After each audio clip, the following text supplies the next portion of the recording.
Bonsoir le chat, j'espère que vous allez bien. Aujourd'hui, nouveau live, on va parler de catch, on va parler de ce qui s'est passé cette semaine. Il y a eu AEW Grand Slam du côté de l'AEW, on a eu du très beau show cette semaine. On va parler de tout ça ensemble et pour en parler, Jugurtha. Salut à tous le chat, salut Mathias et salut Lorenzo, donc salut à tous. Très heureux d'être avec vous. Lorenzo qui fait son retour au bout de... Ça fait quoi, allez, un petit 6 mois là, c'est bon, c'est devenu... toujours plus. Petit classique, petit classique. Petit 3 mois, moi je mise sur 3 mois, peut-être même un peu moins quand même. Non. Pas décoller. Oh bah depuis le dernier quiz en soi. Ah non, t'étais pas là au dernier. Quiz, c'est vrai que j'ai... Vas-y, j'ai participé. T'as participé, t'as fini combien, tu sais ou pas? Top 5, 6. Oh quand un même, truc comme ça. quand même. Ouais, je me rappelle plus si j'ai fini devant Sturi ou non, je me rappelle plus. Mais je crois qu'il a fini après, donc si t'as fini top 5 c'est bon alors. Ouais peut-être, mais bon malheureusement j'ai pas réussi à regagner mon titre. Mais je suis là, on est là. Hâte de parler de tout ce qui se passe en ce moment dans l'actualité catchesque.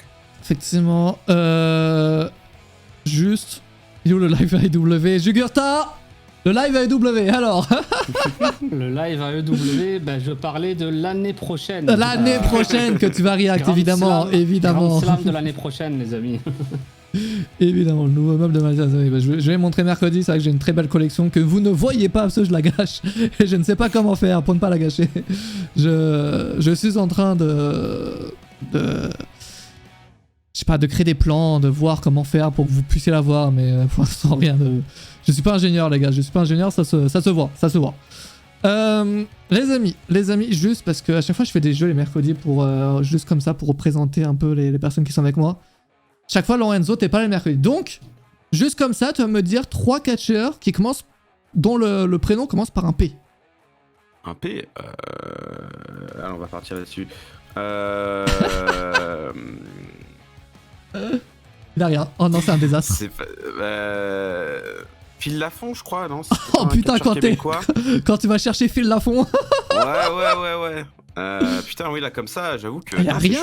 Enfin, c'est vrai que Jugurtha maintenant, il est. Attends, tu peux en sortir, Jugurtha, toi. C'est quoi la question déjà? Des catcheurs qui commencent par un P, la lettre, le prénom. Bah, il y a Phil Brooks.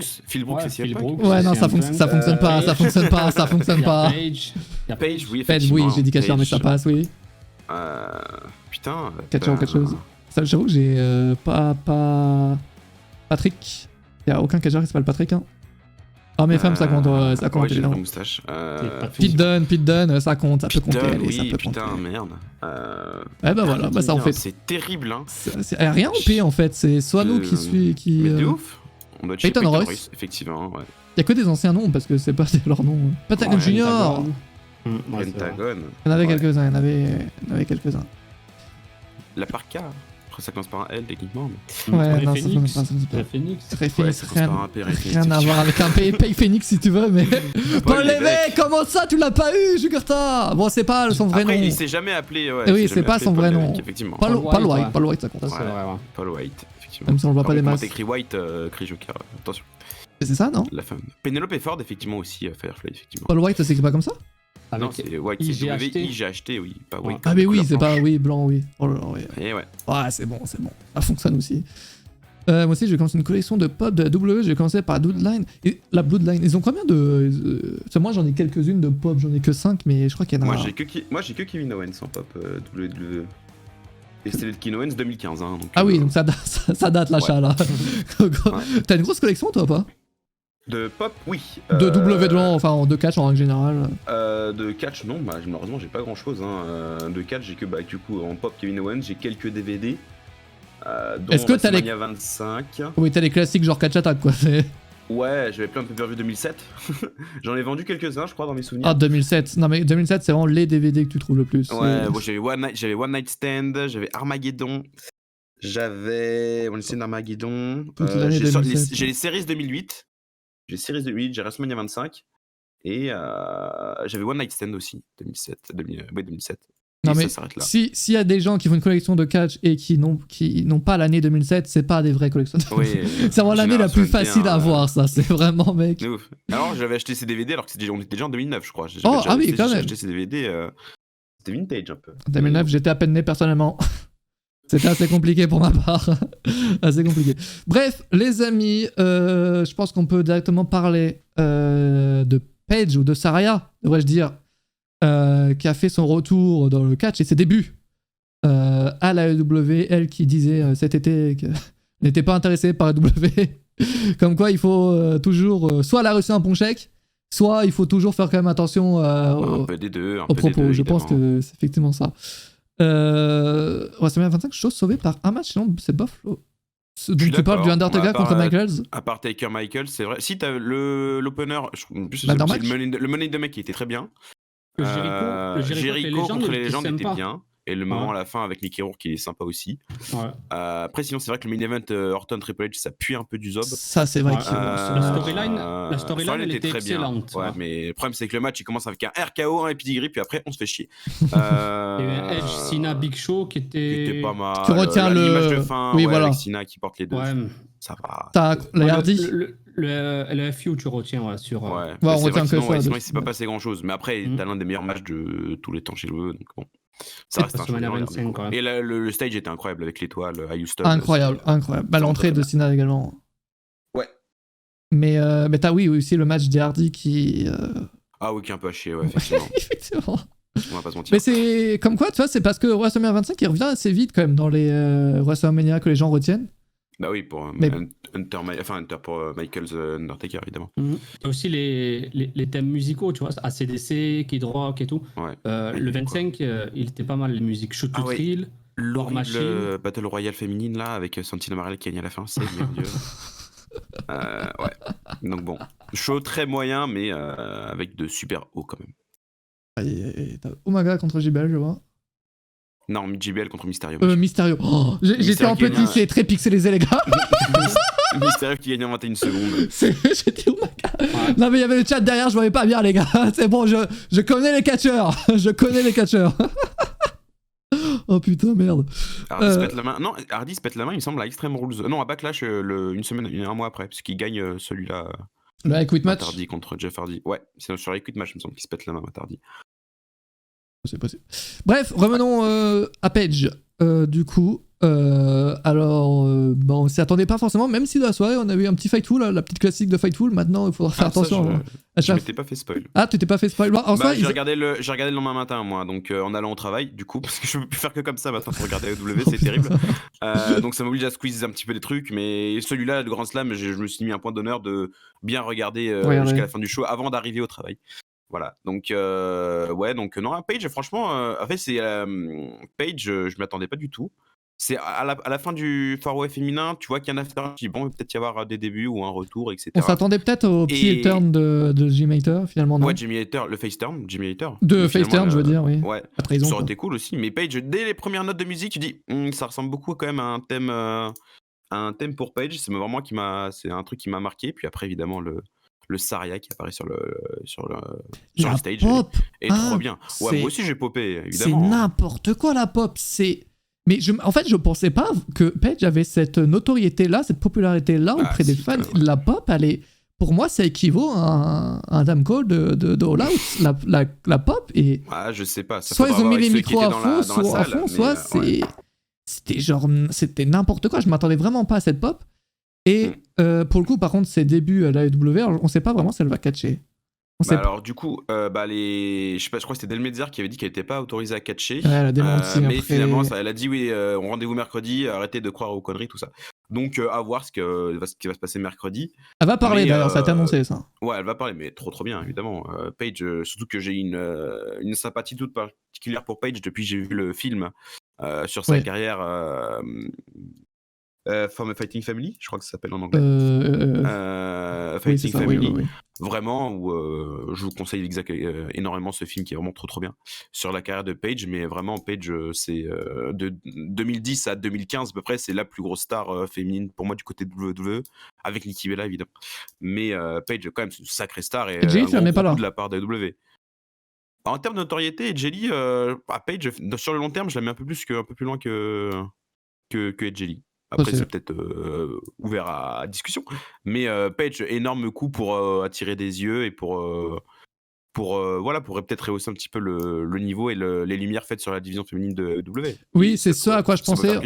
On avait parlé il y a plusieurs mois, je sais plus pour quelle occasion, mais j'avais dit que Paige chez WWE, en fait, elle a plus vraiment sa place parce que à l'époque des divas, c'était le nouveau visage peut-être qui représentait vraiment les catcheuses. Dans ce monde de diva, c'était l'anti-diva et voilà, c'était parfait. Là, le monde, les divisions féminines sont complètement différentes du côté de WWE et elle aurait eu un petit peu de mal à trouver sa place.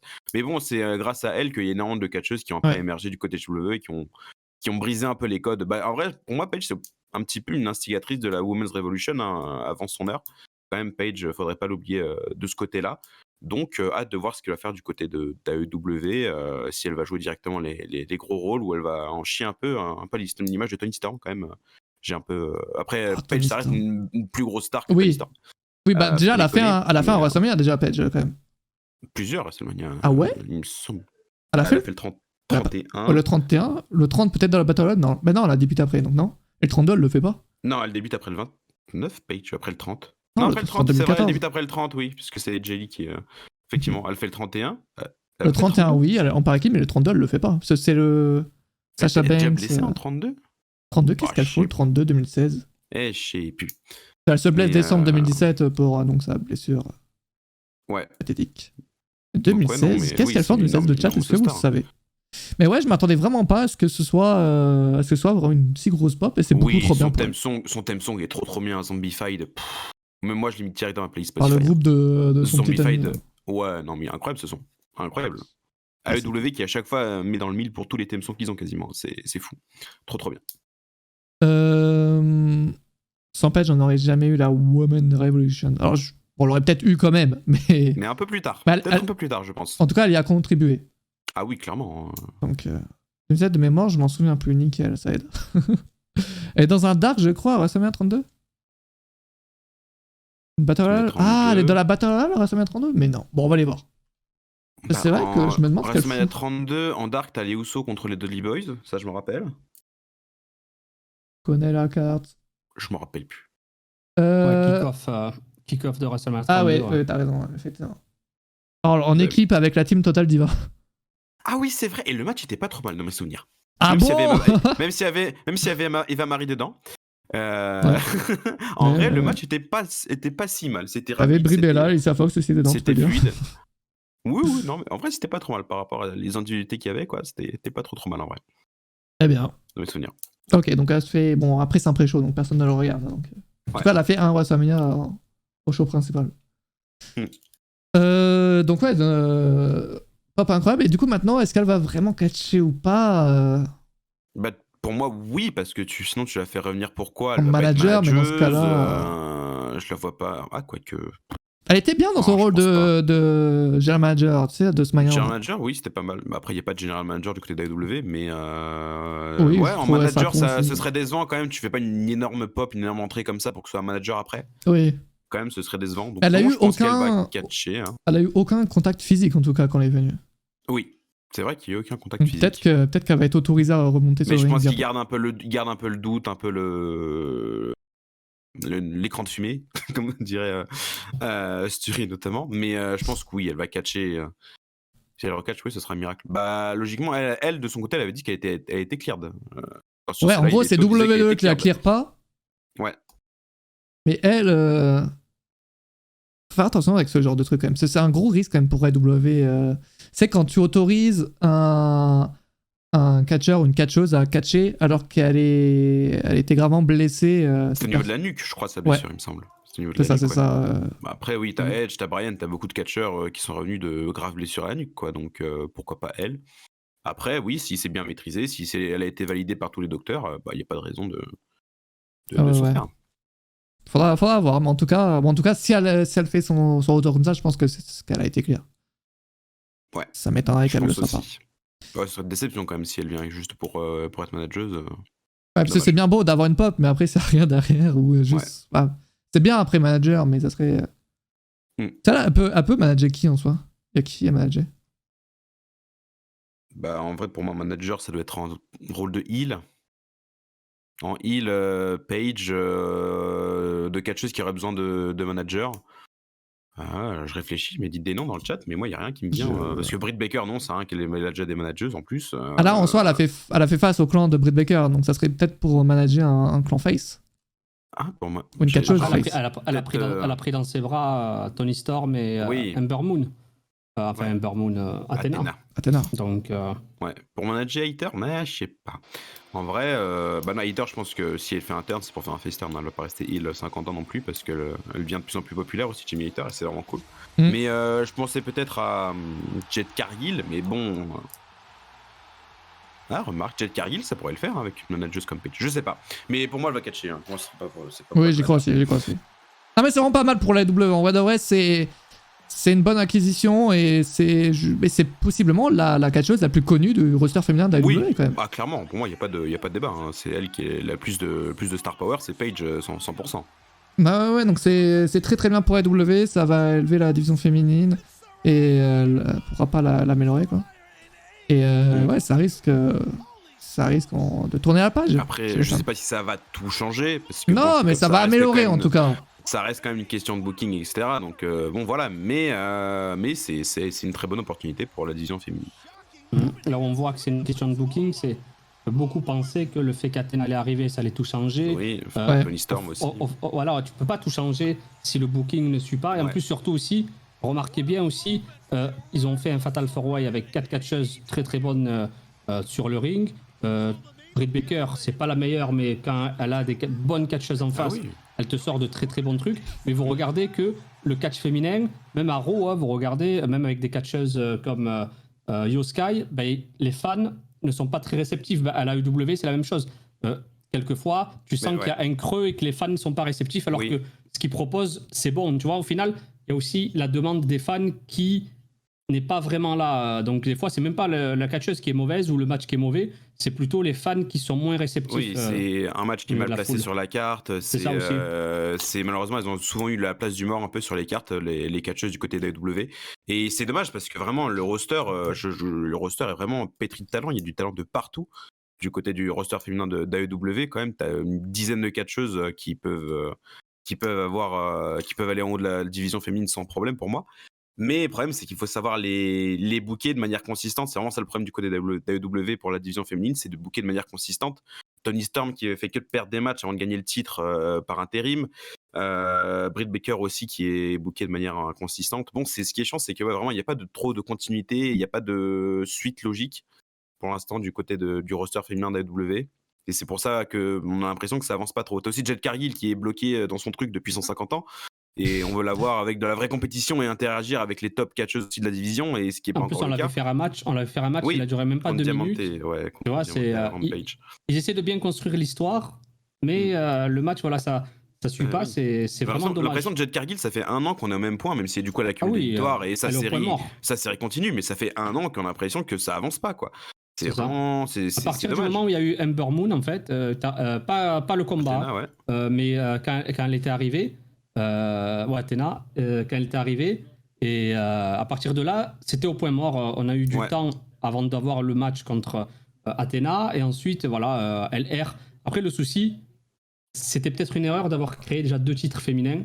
Pour moi, c'est une grosse erreur. Parce que je sais pas. Pour moi, c'est une grosse erreur parce que. En vrai, si tu lui bookes bien les deux, il n'y a pas de problème à avoir 2 titres féminins. Ils auraient dû en faire un parce que. Le roster est pas assez large, je trouve. Non, mais au final. Je peux comprendre ça. Thunder Rosa, c'était même pas la championne. Elle était overshadowed par le titre TBS de Jet Cargill. Déjà, il y a un manque de construction déjà terrible de la part de ceux qui s'occupent de la division féminine. C'est pas consistant. Et aussi, tu crées un second titre alors que tu t'es même pas occupé de ton premier titre. Tout ça pour mettre juste en valeur, en fait, le titre TBS. En vrai, c'est pas que pour Jet Cargill, j'ai l'impression, et pour l'instant, oui. C'est malheureux, c'est ça. Surtout pour la chaîne aussi. Je suis d'accord avec Firefly parce que c'est vrai que Jet Cargill, il y avait moyen elle aurait dû perdre contre Chris Statlander avant qu'elle se blesse. Statlander, qui est une catcheuse que j'adore, mais qui a vraiment pas de chance avec les blessures, c'est terrible. Mais c'est vrai que après on sait pas ce qu'avec les blessures. Moi, je pense pas qu'il l'aurait fait perdre. Moi je pense que il y a l'histoire de la streak, et la streak il veut la faire durer pendant un long moment. Ouais, je pense que c'est le plan. Faire un truc. Après elle va pas le faire sans 0 quoi. Elle a combien actuellement là 38 non. Ouais, 38 seulement. va falloir y aller s'ils veulent. Non mais je veux dire, il va falloir y aller s'ils veulent atteindre Goldberg. Goldberg. Pas bien Goldberg. Après Goldberg, il y a eu des matchs qui... les comptes c'était n'importe quoi, oui. Oui, à l'époque, ça comptait. Là, ça reste logique et ça reste crédible. Sa streak à Jade Cargill, pour l'instant, ils n'ont pas rajouté des... Elle n'est pas à 150-0, alors que bon, voilà, donc elle reste à 38, ça reste logique. Mais il faut réussir à faire quelque chose parce que là, vraiment, ça fait même pas que Jade Cargill, ça fait 1 an que la division féminine, malgré les ajouts de Toni Storm, d'Athena, etc., c'est en stand-by et les choses n'avancent pas. Quoi. En vrai, pour le type Tibet, ça me dérange pas que elle fasse des squats contre des catcheuses comme ça, sans aucun plan réel, mais si c'est juste pour faire augmenter sa streak, ça me dérange pas. 38, tu sais, si c'est 38, on va pas dans 2 ans s'en souvenir, ou dans 5 ans ou quoi, c'est pas vraiment impressionnant 38. Alors que 100, ça arrive à 100. Par contre, il va falloir augmenter le nombre de matchs, par contre. 100, on y est encore en 2024, quoi. À votre avis, elle arrive à 100 quand? C'est là, 38 et depuis quand exactement? 38 depuis 1 an et demi. 2 ans. Elle n'a pas débuté en début d'année 2021? Non, 2020. Ah, quoique, peut-être début d'année 2021. Je crois que c'est 2021, je crois, mec. 2021, quasiment 2 ans. Avec le match avec Cody Rhodes, Shaq, je crois, non? Par contre, faut pas dire n'importe quoi, c'est pas pire que le titre 24/7, titre TBS. Cessons les sottises, s'il vous plaît. Mais non, presque. C'est dommage. Non, c'est pas pareil, parce que t'as comme Jade Cargill, t'as le plan Jade Cargill quand même. Bah oui. C'est vrai que aussi, on parle le booking de Rubisso aussi qui est incompréhensible, qui fait que de perdre. Après, les blessés en ce moment. On parlait de quoi? On parlait de Jade Cargill. Division féminine de AEW. Lorenzo est en train de... Je vais reprendre là où est-ce que j'en étais. Du coup. Non, ce que je disais tout simplement, c'est que malheureusement, tant que t'as pas un booking consistant et que t'as pas de bonne rivalité et que t'as pas de bonne construction de personnages, si dans le ring ça peut être aussi bien que tu veux, malheureusement ça avancera pas et ça ira pas dans le bon sens pour la division féminine AEW. Espérons que l'arrivée de Paige, ça mette un petit coup de pied dans la fourmilière pour que ça rebatte les cartes et que ça reboot un peu la division féminine qui en avait grand besoin. Donc vraiment, j'espère que ce sera signe de bonnes choses. C'était donc ça ta phrase que... J'avais dit un truc mieux, mais je me rappelle plus. Ah mais merde. Ça c'est con, putain de merde. Bref. En plus, beaucoup l'oublient, Paige est la première championne NXT. Donc, c'est vrai. C'est assez important, tu vois, pour le rappeler. Elle est restée en plus championne une bonne année, quasiment. Non, même pas une année, 308 jours. 308 jours. Emma. Emma. Après, à l'époque, c'était pas des reines non plus qui étaient marquants à l'époque, quoi. C'est-à-dire. Ouais, c'était vraiment le début, en plus 2013, 2014. Voilà, t'avais pas énormément de shows. C'était le NXT vraiment le début d'NXT, donc. C'est du pauvre, quoi, à l'époque. Non, mais c'est ça. Mais c'est comme dire que Seth Rollins a été champion de NXT, quoi. Après, à partir du moment où Charlotte, après, tu regardes les championnes d'après, c'est Charlotte, Sasha Banks, Bayley, Asuka avec son règne plus de 500 jours. C'était assez incroyable, tu vois. En fait, la rampe de lancement, c'était Paige, comme on l'a dit. C'est elle qui a lancé quand même un peu cette révolution féminine. Et ça, faut pas l'oublier, ça c'est certain, parce qu'elle est arrivée très très jeune à la WWE, 19 ans. Donc, elle est arrivée très jeune. C'est une jeune anglaise. Elle était dépaysée quand elle est arrivée. Donc, vraiment, c'était incroyable. Et surtout, à l'époque, elle faisait partie vraiment du futur, elle était considérée comme le futur. Quand la WWE l'avait recrutée, tout le monde disait que c'est la première fois qu'ils recrutaient une catcheuse, quoi. Oui. Non, c'était vraiment le futur c'était quasiment ça. En plus, aussi jeune et aussi talentueuse, elle fait penser à Roxy. Tu vois, Roxy, elle est très très jeune. On va dire que c'est limite la Paige actuelle, dans le sens où ce que considéraient d'elle les gens, tu vois. Donc, Paige, c'est une bonne nouvelle pour la WWE, mais comme l'a dit Lorenzo, je ne vais pas répéter ce qu'il a dit, mais il faut qu'il y ait du changement en profondeur dans le booking féminin. Et après, si elle ne l'est pas sur le ring, peut-être que... Après, elle va faire comme Sting, peut-être. Elle ne va pas catcher tout le temps. Elle va faire un match tous les je ne sais pas combien. Du fait de sa blessure. Peut-être commencer par des matchs un petit peu espacés. Voilà, c'est ça. La comparaison, quand même, même si elle est justifiée, elle est quand même drôle. Paige Sting. C'est pour des raisons différentes. Ouais. Il faut se rappeler qu'elle est encore jeune, elle n'a que 30 ans. Elle a que 30 ans, c'est ça. Mais elle a débuté tellement jeune que... Ouais. C'est ça. elle est arrivée trop jeune. Salut Steve Slam. On n'a pas encore parlé du lapin blanc, on va en parler dans quelques instants. On avait parlé mercredi. Steve Slam. Faites chier avec le lapin. On va parler d'impact un peu, t'inquiète pas, Steve Slam. Bof. Donc voilà, sinon Paige, voilà. En plus, c'est vrai que la pop, elle était vraiment pas mal du tout. Ouais. Vraiment, c'était sympa. J'ai été surpris, moi, vraiment, quand j'ai entendu, pas la pop, mais l'avoir débarqué. C'est bizarre en fait. Ça m'a fait bizarre. En parlant tu parlais de Roxy il y a quelques instants. Vous avez vu cette photo qui tourne de Roxy avec Ed Jelly? Après, elle est fan de Ed Jelly. Mais oui, elle était fan de Ed Jelly et il y a une photo qui a tourné cette semaine. Très jeune. Mais oui, mais elle était très jeune. Sauf elle tourne depuis très longtemps, même qu'elle avait signé. Oui, mais. Après, là, c'est vrai que là, actuellement, la réussite n'est pas la même. À l'époque, elle venait de rentrer à la WWE. Et là, maintenant. Et la photo ressortira lorsqu'elle gagnera son premier titre, lorsqu'elle ira dans le main roster, lorsqu'elle sera à WrestleMania. C'est ça. Après, pas sûr que la WWE aime bien mentionner Jelly, quoi. Voilà. Non, mais je parle juste des gens sur des fans. Oui. Les gens sur Twitter, ouais. Attendez, je vais essayer de vous retrouver la photo. Mais en fait, le truc de me dire que genre Roxy était méga jeune sur cette photo et Jelly, bah c'est pas si vieux que ça, mais en fait, si, en fait, hein, parce que ça fait quand même 10 ans.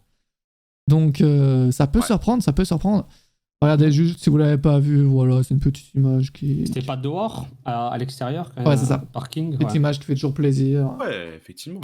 Bah, ça fait penser aussi, du coup, à Jelly avec Lita, c'est le cycle. Aussi, c'est vrai. Le cycle qui continue et bientôt ce serait le cycle de la vie, ouais. Putain, c'est beau. Les amis, bref. Azumi qui nous dit surtout quand on voit encore. C'est vrai que Julia Hart, elle a chuté lourdement. Ouais, ça après, c'est pas de bol. Malheureusement. Ça fait peur quand même. Hein. Wow. Apparemment, elle va bien. C'est Brody King, je crois, qui a dit que Julia Hart, elle allait bien. Donc oui, c'est vrai que ça chute. Bon, et que son cul qui va sur la table. Le reste. Elle a voulu. Elle a un peu trop exagéré. Julia Hart, malheureusement, c'est pas une très bonne catcheuse pour l'instant. Donc. Après, après c'est à la EW, tu vois, vraiment de. Julia Hart, j'ai pas vu, les gars. Je sais pas de quoi vous parlez. Pendant le street fight entre la House of Black et Darby et Sting, t'as Julia. Pendant All Out. Non, pendant Rampage. Non, Rampage. Ok, excuse-moi. Oui, c'était Rampage. Excusez-moi. Je veux bien retrouver cette. Tiens, le Greg Muta qui lance son Green Mist sur Buddy Matthews. Et Buddy Matthews. Elle a encore le temps, Julia Hart, c'est vrai. Il recule en arrière et il tamponne Julia Hart. Et Julia Hart qui part en arrière et. En fait, il n'y a que ses fesses, comme l'a dit Lorenzo, qui touchent la table et après. Du coup, claque esthète sur le sol. Ouais. Et la disposition aussi de Arthur Ashe, tu vois, c'est très serré, donc tu n'as pas le droit à l'erreur. Tu te manques, c'est. Ouais. Elle a de la chance d'être toujours en vie là, c'est assez incroyable. Et la nuque là, c'est. Tu l'as trouvé, Mathias ou... Ah ouais, d'accord, j'avais pas vu. Green Mist, boum, bim bam boum, voilà. Heureusement qu'elle s'est chutée, tu vois, c'est une athlète, elle a fait du cheerleading, tout ça, donc voilà, elle s'est chutée, je pense, donc heureusement. Surtout heureusement qu'elle est fine aussi, tu vois. Donc. Moi, ça va bien, tant mieux, mais par contre, la table, ça me fume, genre, c'est là où on voit que la table vraiment, elle est. Un petit morceau. Ouais, c'est. Elle touche à peine, boum, la table se casse. Essayez ça chez vous, les gars. Non, peut-être pas. Peut-être une mauvaise idée d'essayer ça chez vous. Ah ouais, c'est... Bon, ça va bien, tant mieux. C'est vrai que la House of Black, ça pue, hein. Ça pue un peu avec ce qui vient de sortir avec... Tellement dommage. Avec Buddy Matthews. Après, c'était... Tu sentais vraiment... Il y avait des soucis avec la House of Black. En tout cas, moi, personnellement, pas par rapport au fait qu'ils partent ou quoi. Moi, j'avais un souci avec la House of Black parce que c'était limite au point mort depuis... Un long moment, ça bougeait pas. Tu savais pas quoi faire avec eux. C'est ça. Tu te dis qu'ils vont peut-être créer des titres trio pour eux quand même, pour qu'ils aient une légitimité et tout. Ils perdent au premier tour contre le Dark Order, il me semble, ou contre Best Friends. Après, moi, je savais qu'ils allaient perdre contre le Dark Order. C'est pourquoi? Parce que la storyline avec Omega, Page, évidemment. Elle était plus puissante. Mais c'est malheureux. Mais non, mais je crois qu'ils perdent même pas contre Dark Order, ils perdent contre les Best Friends, il me semble. Ils perdent contre Chuck Taylor, Orange Cassidy et. Mais ils perdent très tôt. Et Trent. Hein. Ouais. Donc c'est vrai que c'est catastrophique. Enfin, catastrophique, oui et non, parce qu'ils ont quand même fait des matchs de foot de zinzin du côté d'AEW, mais c'est vrai que malheureusement, tu t'attendais à qu'ils soient bookés fort, qu'ils gagnent les titres trio et qu'ils soient. Voilà, le souci avec Buddy Matthews, Buddy Matthews voulait voir beaucoup plus, même en solo, des matchs solo. Il n'en a même pas 5 depuis qu'il a la W, même pas 5. Même moins, oui, t'en as moins de 5, effectivement. Ah oui, c'est ça, même 2 ou 3, tu as, je crois. Ouais, le problème, c'est que le roster, il est tellement étoffé, il y a tellement de gens que pour laisser la place à tout le monde, etc., bah, malheureusement, tu dois faire des sacrifices, et malheureusement, voilà, House of Black a été sacrifié, alors qu'il y a énormément de potentiel. Buddy Matthews, Malakai Black et Brody King, c'est des catcheurs incroyables, les trois, et qui avaient une gimmick forte en plus, donc qui avaient du potentiel de faire des trucs bien, mais... Bah, c'est dommage, c'est vraiment dommage. Mais bon, malheureusement, tu peux pas faire grand chose. Malakai Black, en plus, il a pas mal de soucis perso. Les soucis, du coup, lui, c'est pas vraiment une pause. Alors, Buddy Matthews, c'est un hiatus. Ce qu'on sait actuellement, c'est que il prend une pause, mais on sait pas encore s'il est sous contrat ou pas, encore avec AEW. En tout cas, il prend une pause. Il doit purger encore 4 ans, je crois, au pénitencier de AEW. Ouais, il a un contrat jusqu'en 2026. C'est le pénitencier d'État. Mais donc à voir, peut-être que les deux vont finir par retourner chez WWE, mais en tout cas Malakai Black il peut pas. Malakai Black, oui, déjà il peut pas, et s'il revient de côté de WWE, Malakai Black, bon, invoquer la santé mentale et tout pour retourner chez WWE. Non, mais peut-être qu'il y a des vrais problèmes après. Hein. Après, comme Lorenzo l'a dit, moi perso, ce serait pas faire de la part de Malakai Black envers Tony Khan, envers l'AEW, envers même les employés, tous ceux de l'AEW, d'invoquer, comme l'a dit Lorenzo, des problèmes mentaux, des problèmes de perte de personnes chères, et ensuite... surtout qu'il a un contrat, il faut qu'il le respecte, quoi. C'est ça, et un mois après, tu le retrouves à la WWE, c'est un problème. J'aurais dit la même chose si c'était de l'autre côté, tu vois. Et c'est vrai que, comme l'a dit Lorenzo, il a signé un contrat. Tony Khan ne lui a pas mis le couteau sous la gorge quand il lui a fait signer les 4 ans. Après... Ce que j'espère, voilà, ils vont tu sais pas, t'étais pas là, hein, peut-être que. J'espère qu'ils vont se mettre autour d'une table. Après, si Malakai veut partir, je pense pas que Tony Khan va l'obliger à rester 4 ans à rien faire. Après, de toute façon, il est payé. Mais bon, je pense pas que Tony Khan ce soit un bourreau pour garder. Voilà, si tu te mets autour d'une table avec lui, il lui explique clairement, voilà, il y a Triple H qui m'a appelé, le projet WWE, c'est ce que je voulais, tout ça et tout. J'ai fait peut-être une erreur en signant la WWE ou je sais pas. Il va le laisser partir. Tony Khan, je pense pas que ce soit un tyran. Oui, non mais de toute façon, le problème de Malakai Black et de la House of Black, c'est vraiment, ça révèle vraiment les problèmes qu'a AEW sur globalement. C'est que, t'as un roster tellement complet, tu veux faire tellement de choses en même temps.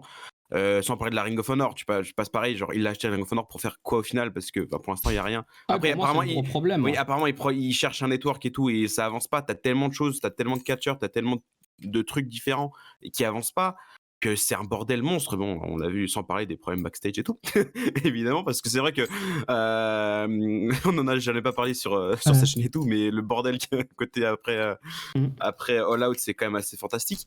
Mais c'est vrai qu'en fait, Tony Khan, il a voulu faire tellement de choses tout seul en même temps que malheureusement là c'est le bordel, et que pour s'y retrouver c'est quand même très compliqué. Au moins ça fait du ménage, ces personnes qui disparaissent. Oui, c'est sûr. Certes, ça peut donner des opportunités pour d'autres catcheurs qui en ont besoin, mais c'est vrai que c'est dommage, c'est quand même dommage la House of Black sur une année. Ça doit faire combien de temps qu'ils sont formés? Ça doit faire un an à peu près. Ah non, oui, peut-être un peu moins d'un an. Oui, mais c'est vrai qu'il y a beaucoup de possibilités. C'est dommage qu'on n'a pas eu plus de choses avec, mais bon, c'est vrai que ça pue un peu du zob pour la House of Black pour le long terme. Après, ça va permettre à Tony Khan. Là, moi, je pense que de toute façon, on l'a toujours dit. Pour ma part, je l'ai toujours dit. C'est pas quand tout va bien qu'on va juger Tony Khan, c'est quand tout va mal. Oui. Et là, pour le moment, tout va mal. Et tout va tout mal, le produit reste quand même tout va mal. Très bonne qualité. Non, on enlève le produit. Moi, je parle plus en coulisses et par rapport à la gestion d'ex WWE, tout ça. Et je pense que là, il a compris un truc, c'est que il peut pas retenir coûte que coûte des personnes, même s'ils ont une grosse notoriété, tu vois, que ce soit CM Punk, que ce soit n'importe quel catcheur. Et ça, je pense qu'il va le comprendre, Tony Khan. Et on peut le voir ces derniers temps, niveau audience, c'est de bonnes audiences qui fassent 1,2 million et là ils ont fait 1 million. Curieux de ce que va faire Larry Page. Je sais pas si ça va bouger quelque chose dans les ratings. Ratings, c'est possible légèrement, mais pas énormément. Oui, évidemment, ils vont pas faire 2 millions avec Larry Page. mais voir s'il y a un petit, s'il y a quelque chose de. Non, mais s'ils se maintiennent à 1 million et qu'ils proposent un produit aussi solide que ces derniers temps, vraiment, il n'y a pas de souci. Et surtout, il faut qu'il donne la chance aux superstars qu'il a créé du début à la fin. Pas que les ex-WWE. Tu vois, il faut que de la place. Il faut vraiment que ce soit consistant. Et je pense que Tony Khan, là, il a compris. Il ne va pas donner à n'importe qui, tu vois, le loisir de foutre en l'air, tu vois, sa fédération. Parce que je suis sûr, c'est un très grand fan de catch, surtout pour ceux qui écoutent le Stade Open et tout. Il a une culture catch assez impressionnante. Tony Khan, donc c'est son, son bébé. C'était le problème, c'est que c'est un tellement fan de catch qui veut tellement bien faire et faire tellement de choses que malheureusement il en oublie les problèmes d'ego, il en oublie les problèmes de backstage. Le départ de Cody Rhodes, ça a apporté un gros coup, parce que Cody Rhodes, je suis sûr que c'était une personne qui maintenait certains égos. Backstage, il devait être intéressant. Certains égos, très important backstage, et en plus, il perd Cody Rhodes, mais il perd aussi Omega. Omega qui s'occupe, je pense, il perd Omega en blessure, il s'occupe de tout ce qui est booking, tout ça. Je pense qu'il maintenait aussi un minimum de choses à flot. Donc déjà, tu perds Cody Rhodes plus Omega. Après, ces personnes-là, Tony Khan, je pense que comme c'est des personnes de confiance de base, il les a pas remplacées. Et il a voulu faire tout seul, et au final, ça explose. Donc, et surtout, gérer le vestiaire tout seul, il ne peut pas le faire parce que comme il est pote avec les Bucks, avec Omega, mais aussi avec Punk, et qu'il a énormément d'histoires d'ego et énormément de conflits latents, parce qu'on parle de Punk et Colt Cabana, etc.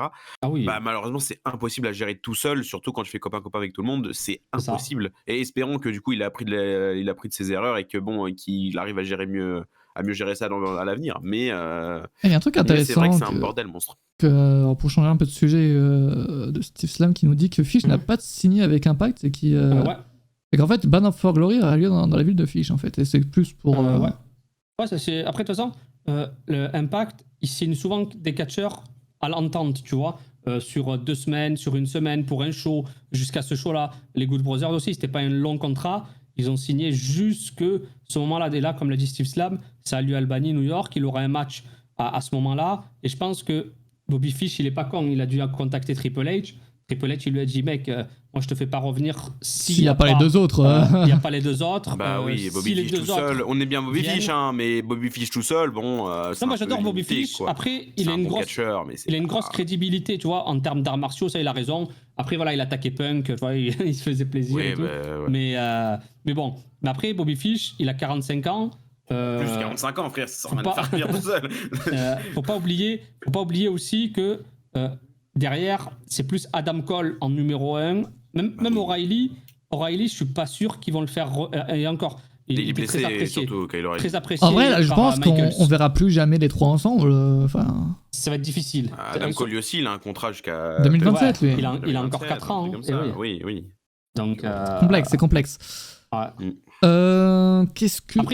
Après, c'est vrai que Monster Bliss le dit, Fish était très intéressé par un rôle en coulisses en tant qu'entraîneur et tout. Et je pense que si Triple H le fait revenir, c'est plus en tant qu'entraîneur s'il n'y a pas l'Undisputed Era au complet. Tu vois, c'est possible qu'il y retourne, mais pas en tant que catcheur, mais plutôt dans un rôle d'entraîneur. Performance center, ouais. Voilà. Parce qu'il a un bon background d'arts martiaux, tout ça. Il peut être très utile. Est-ce qu'on peut parler de cette victoire de Jericho également qui gagne le titre ROH? Bon, j'avoue que malheureusement, vu que j'avais pas trop le temps, c'est un des matchs que j'ai un peu skippé, même si ça avait l'air pas trop mal dans le ring. Le match, il était lourd. C'est peut-être l'un des meilleurs matchs. J'ai l'impression que c'est l'un des meilleurs matchs de Jericho chez AEW. Non, pour moi, le meilleur match de Jericho cette année. Pas dit j'ai dit l'un des meilleurs. Oui, l'un des meilleurs. Grâce à Cesaro. Celui avec Moxley. Moxley était très très bon. Le match qu'ils ont fait ensemble. Contre Danielson aussi, c'était des bons matchs. C'est un des matchs que j'avais skippé de All Out, malheureusement aussi. Non, vraiment, après j'ai préféré le second. Entre Jericho et Danielson. Mais là, pourquoi on donne un titre à Jericho? Parce que, on va pas se mentir, j'adore Cesaro. Mais le mec, il est transparent, tu vois. Entre guillemets, je parle par rapport à un Jericho. Jericho, le mec, il parle à tout le monde. Il parle même en dehors de la sphère catchesque. Donc, si jamais tu as un deal où tu veux faire signer un deal, tu mets la ceinture autour de la taille d'un mec qui rapporte de l'argent. Et ta théorie, du coup, de mercredi était bonne, en fait. Je veux dire, t'avais dit à voir pour la suite, mais t'avais dit Jericho qui devient champion pour relancer la ROH. Relancer la ROH. Ouais, en tout cas, c'était mon souhait. Et là... La première partie se réalise, en tout cas, pour Voilà, la première partie se réalise. Et je pense qu'il y a moyen que ROH arrive... Moi, je pense, en plus, même avec Antoine, tu es d'accord, on penche plus vers, même toi, je crois, Mathias, vers plus un truc de streaming, plutôt que un deal TV. Deal TV, c'est très compliqué à avoir. Déjà, pour la EW et Rampage, ils ont une deal TV. Moi, je pense qu'il faudrait se pencher plus sur le streaming. Il y a HBO qui appartient au même groupe. Donc, je pense que s'ils vont en streaming, c'est très, très, très intéressant pour la ROH. Ça peut être une idée, oui, mais après le problème c'est que reste à voir les gains que tu fais avec le streaming par rapport à un deal télé.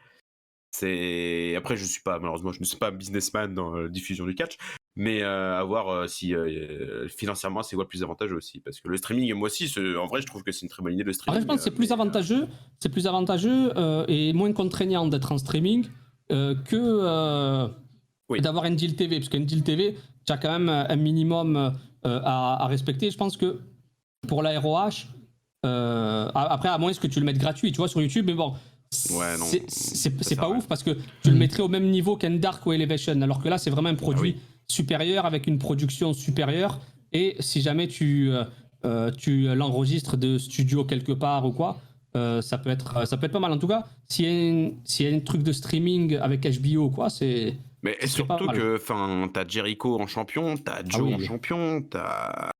Il y a moyen de faire un énorme truc. T'as Daniel Garcia, quand même, t'as le potentiel de faire de très très bonnes choses du côté de la Ring of Honor. Si tu prends d'autres visages en plus que t'as pas du côté de tu as les titres trio, tu as le titre féminin, tu as une panoplie de titres.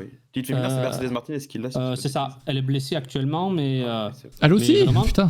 Ouais, tu as la panoplie de titres, tu les as là, tes titres là. Tu as juste à créer ton show, mettre tes superstars là-bas, et des superstars. Tu as Dark Elevation, tu en signes quelques-uns. Tu te fais un bon show, tu gardes un peu l'âme Ring of Honor, tout ce qui a marqué, voilà, le Ring of Honor, tout ça, l'imagerie Ring of Honor, et il y a moyen de faire un bon truc, lancé par un Jericho. Que demande le peuple de plus donc, Eh bah, peut-être ceci, Jon Moxley, champion, après avoir battu Daniel Bryan. Il l'a joué safe. Ouais. Ça c'était le move safe là. Je voulais voir Danielson avec le titre. Pareil aussi. Mais si c'est pour le dropper à MJF dans 2 mois. C'est pour ça aussi, je comprends. Ah, c'est pour ça, vous pensez? Bah, tout est aligné pour que MJF gagne le titre chez lui en plus. Bon, je pense. Mais voilà, Danielson, autant qu'il garde son grand avènement plus tard, mais non. C'est dommage, j'aurais trop aimé Bryan Danielson, mais oui, c'est vrai que si. En plus, une rivalité Moxley MJF, ça parle plus qu'une rivalité Danielson. En tout cas, elle est déjà construite en fait, cette rivalité entre Moxley et MJF. Donc, d'un côté, il garde ça. Après, je peux comprendre que certains soient déçus, mais voilà, je pense que c'était le safe move de rester.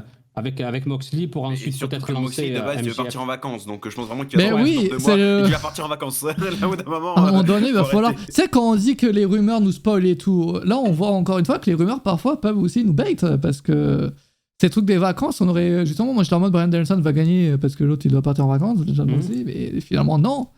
Et finalement, les rumeurs nous spoilent pas tant que ça, au final. Non, en fait, il les a repoussés un peu plus. Donc, il va prendre ses vacances en novembre. Certainement.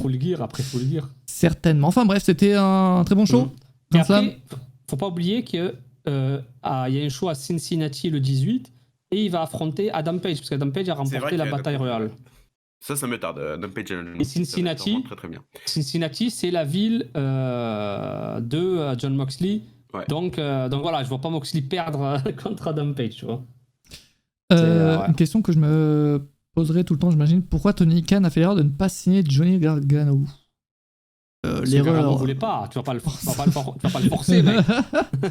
Je pense qu'effectivement que s'il veut pas, c'est Tony Khan peut-être a voulu, mais peut-être que si Gargano n'a pas voulu. Il a dû parler avec lui, mais après est-ce vraiment une erreur? Non, il va pas. Après, qu'est-ce qu'il leur a dit, Gargano? Il leur a dit, moi, je veux profiter de la fin de grossesse de ma femme, je veux profiter de la naissance de mon fils, tout ça. Il en a profité, il a pesé le pour et le contre ensuite, et comme par hasard, à ce moment-là, le coup du destin, Vincent Kennedy McMahon annonce sa retraite, Triple H reprend les rênes, prend les rênes de la WWE, et au final, il suffit juste d'un coup de fil de Paul Levesque et c'est terminé, tu vois. Donc, puis le contrat est signé, c'est tout. Il peut pas lutter, c'est ça, il peut pas lutter face à Paul Levesque, surtout quand tu connais les connexions, la connexion entre Triple H, Gargano, Michaels, et Gargano, c'est un enfant de la WWE. Oui. Il veut devenir champion intercontinental, il veut WrestleMania, il veut le truc comme ça. Et avec Triple H, c'est sûr qu'il l'aura si tout se passe bien. Et je voyais vraiment pas quelle place il aurait pu avoir du côté de la WWE. C'était tellement stack, tellement bloqué que Johnny Gargano, je le voyais pas vraiment.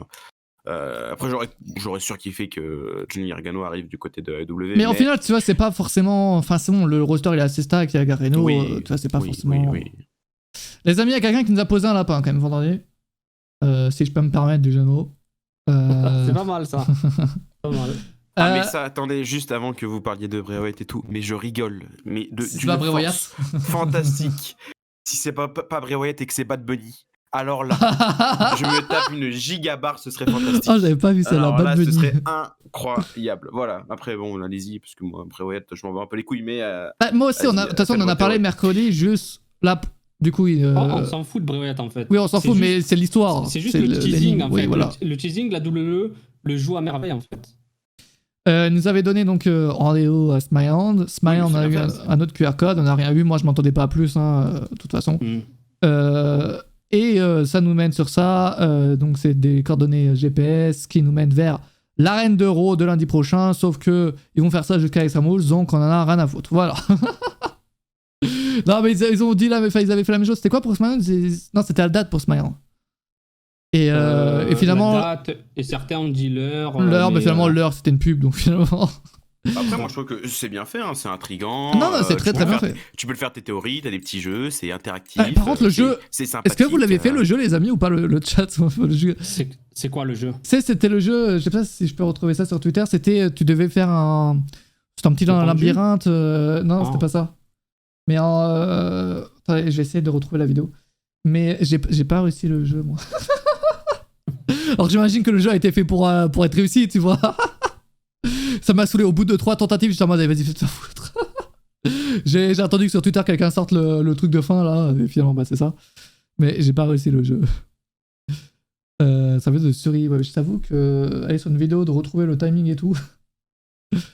Salut, si je peux retrouver ça sur Twitter, ça serait pas mal. Mais en tout cas, c'est cool, ouais, des petits jeux. Mais après, là, ils vont faire ça jusqu'à Extreme Rules, c'est sûr et certain. Oui, c'est. Là, après, à Raw, ils vont nous dire d'aller à Smileland, et Smileland vont nous dire d'aller à Raw, et c'est bon, mon frère.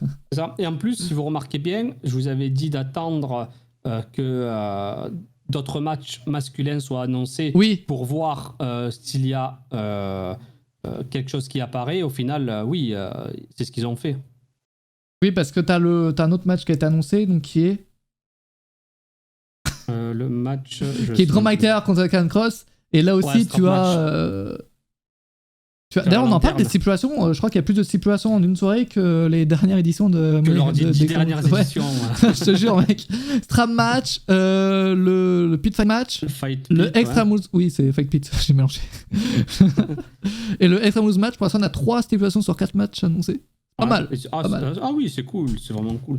Ça fait plaisir. Après, de toute façon, on l'espérait tellement, et avec Triple H, et en plus, même là, regarde, on n'est même pas au mois de novembre, il a annoncé Survivor Series War Games, donc déjà, War Games. La nouveauté. Imagine, est-ce que pour le Royal Rumble, c'est quand même l'un des seuls shows qui n'a pas forcément changé depuis le début. Ouais. Il va mettre 3 rings suspendus. Voilà. Des cages de partout. Non, mais peut-être qu'on aura un changement moi. Après, je pense pas que le Rumble a besoin d'un changement réellement. Non. Après, il n'y a pas de changement. Survivor, ça avait besoin de. Et même lui, il le dit dans son communiqué. Il le dit, War Games, j'ai senti que depuis plusieurs années, les Survivor Series, ils ont plus leur saveur d'antan, tu vois. Et il rajoute le truc War Games. Après, comme je l'ai dit la dernière fois, moi j'espère qu'il y aura des matchs traditionnels aussi. Pas dans le War Games, mais. En opener, tu vois, tu fais le War Games. Voilà, 2 matchs traditionnels. Mais je ne pense pas, mec. Un féminin. Et déjà, tu as 2 War Games, un masculin et un féminin. Tu as 2 matchs traditionnels, je pense pas qu'ils vont faire masculin et un féminin. Et un match champion contre champion. Un match champion contre champion. Je pense pas qu'il y ait un match élimination féminin, un match par élimination Ça en masculin. ferait trop de matchs. Un Wargames. Ouais, ça fait trop là. Ouais, ça fait beaucoup trop. Ton show il dure 10 heures. Le show va durer 6 heures, ouais, mauvais délire. Mais 4 matchs. Le match traditionnel, les amis, c'est les 5 vs 5, élimination. Mais par contre, on peut faire je sais pas si vous avez déjà fait les pronostics pour le Wargames match masculin déjà. Bon, je pense qu'il y aura la Bloodline. Ouais, la Bloodline. Oui. La Bloodline, mais après le Bloodline, tu mets quoi? Tu mets Zayn, Solo Sikoa et les Usos. Je pense pas que Reigns vienne dans un Wargames. Après, c'est peut-être pas impossible. Si, il va faire les sorties, Roman Reigns. Il va catcher à un moment donné quand même, non? Ah bah du coup, logiquement, ça fait 1, 3, 4... Bah ça fait 5. Bah en plus, c'est 5v5 s'il y a... Mais c'est du 4v4 de base, les Wargames, non? Ça dépend. Ça dépend, ouais. Parce qu'NXT, du côté de NXT, c'était du 4v4. Donc là, bon après, ils peuvent faire un 5v5, je pense que ça change pas grand-chose. Mais après, qui pour affronter la Bloodline? Ça, c'est la grande question. Quel est le clan qui se démarque le plus actuellement? T'as pas de clan du côté des mecs, donc... T'en as quelques-uns, t'as quand même le clan Sheamus, mais c'est pas des clans... Tu peux mettre les top babyface, tu peux mettre Kevin Owens... Moi, d'expliquer c'est quoi un Wargames. Attendez, des images meilleures que... Owens, pour moi, tu mets Owens, McIntyre, Lashley... En fait, il faut créer un clan, mais il faut que ça se fasse vite parce que... Une alliance de circonstances. Oui, au pire, oui. Et sinon, ouais. Et tu sais qui va gagner, quoi, si... Bah oui, du coup, tu mets Riddle, peut-être. Et bah en vrai, pour voir si vont-ils coexister, Rollins. ça ferait un match incroyable en bargaining. Oh, Seth Rollins, ça c'est le mec parfait, Seth Rollins face à Roman Reigns. Ouais. Pas mieux que ça. Gargano, c'est vrai, j'avais oublié. Et Strowman, c'est vrai aussi. Ah oui, c'est vrai qu'il n'y a pas beaucoup de... Et ça commence à être intéressant chez WWE en termes de nom quand même. Effectivement.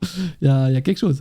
Les Damien Wargames, pour ceux qui ne savent pas, parce que c'est vrai que Wargames, si tu rates pas NXT et que tu ratais pas la WCW à l'époque, tu sais pas ce que c'est en soi. Wargames, une cage, 2 rings. Au début, c'est 1 contre 1. Ensuite, t'as des catcheurs qui arrivent toutes les je sais pas combien de minutes. Et pour gagner, il faut faire un tombé ou une soumission sur un catcheur. Oui, globalement, ouais. Voilà. Et en gros, tu restes dans la cage et c'est incroyable parce que avoir 2 rings, ça te donne... Oui, c'est un bordel. Voilà, c'est un gros bordel. Et quand c'est bien fait, c'est insane. Ça va être bien fait. Je me rappellerai toujours de... justement, je crois qu'on voit Yoshirai à droite, si je vois bien. Ouais, je me rappelle de ce dropkick avec entre les 2 rings. Là, sur les 2 rings. Le moonsault aussi, le moonsault de... Ouais, le moonsault avec la poubelle. Ouais, mais ça, c'était pas... Ah oui, c'est... Mais juste... Non, ça c'était après. Non, c'est le premier Wargames de Yoshirai. Où il y avait Yoshirai, il y avait qui? Il y avait Kylie Ray, il y avait Shayna Baszler, il y avait Rhea Ripley, il y avait Bianca Belair. T'avais du beau nom. Il y avait beaucoup de monde. Ouais, c'était All-Star. Ouais, t'avais un Wargames avec les Author of Pain, Undisputed Era, je crois. Alors là, du coup, la SAT va être morte cette année. Ils ont perdu. Ils sont pas vaincus, ils ont perdu. Non, mais je veux dire qu'ils ont fait tous les Wargames. Tous les Wargames, oui, logiquement. Je crois qu'il y avait cette SAT-là. Pas tous, parce qu'il y en a eu un avec NXT récemment. Ah, la stat a été brisée l'année dernière. Avec 2.0 là. Ouais, effectivement. Ouais, la team 2.0 contre. Ouais, tu n'avais pas Adam Cole, tout ça. Ouais. Tu avais Gargano, LA Knight, Pete Dunne. Ouais, t'as eu le turn de Taco Takai dans le premier Wargames féminin, ouais. Effectivement. C'était incroyable, ces turn là. Ah ouais, non, mais les Wargames, les 2. Attends, on a eu combien? On a eu 4 années différentes ou 3 années dessus? Oh, 3, je pense. 4 années dessus. Tu avais 17, 2018, 2019, 2020. Voilà, et 2021. Et 2021, c'est avec NXT, ouais. Ah, mais pour ceux qui ne connaissent pas, je sais plus qui pose la question, Stradri, mec, va sur le network. Regardez directement. Ouais, si vous les rattrapez. Pas besoin d'aller dans les années 90, va juste à 2017 direct, ça va te mettre dans le bain, ils sont incroyables. Même les 3 premiers avec le retour surprise de Kevin Owens, c'était fantastique aussi. Ah ouais. Contre une Undisputed Era, c'était vraiment trop bien. 2017, 2018, 2019, c'est les 3 qu'il faut regarder, c'était vraiment banger. Voilà.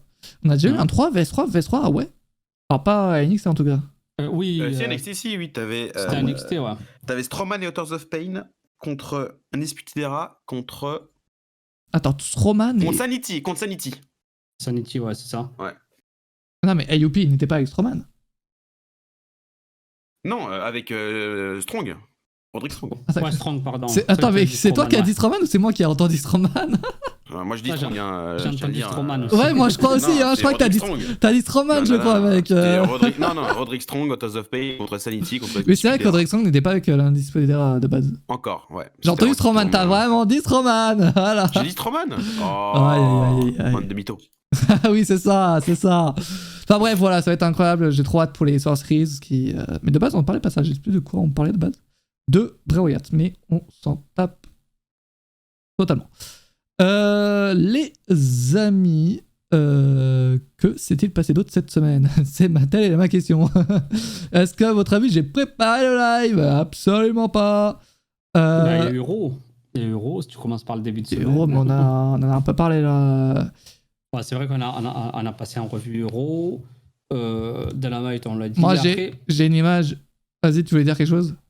Non, vas-y. On a ça. On a ça qui a été annoncé depuis mercredi. Et donc on n'en a pas parlé. Le Raw avec les 25 ans de la DX. On voit qui gère WWE en ce moment. Mais il y a eu combien de shows spéciales pour la DX?